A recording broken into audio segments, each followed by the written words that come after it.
আড়াই নক্তা বরাবর একটা দাগ টেনে নেব, তারপর এখান থেকে আমরা রেখা দেওয়া শুরু করব। তো এখান থেকে নিচের দিকে যাবে, তারপরে আমরা আস্তে আস্তে নিচের দিকে যেতে যেতে এদিকে আস্তে আস্তে এদিকে যাওয়া শুরু করব। সো এখানে এসে মিশে যাবে এই দাগটার সাথে, তারপর আবার নিচের দিকে ঘুরবে, ঘুরে এসে আমরা এখানে মিশিয়ে দেব।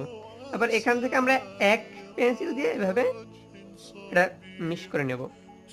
তারপর আমরা এই দেড় নক্তা বরাবর আলিফের এখানের মাথাটা দেব।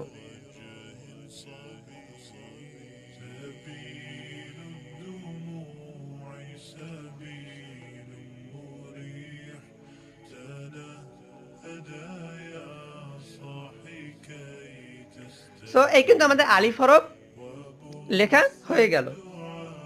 সো আপনাদের ক্লাসটা হুবহু এভাবেই নেওয়া হবে, আর আপনারা ক্লাসে কিন্তু সম্পূর্ণ স্পষ্টভাবে সব জিনিসগুলো এভাবে দেখতে পারবেন। প্রত্যেকটা হরফ, প্রত্যেকটা টান, প্রত্যেকটা নুক্তা আপনারা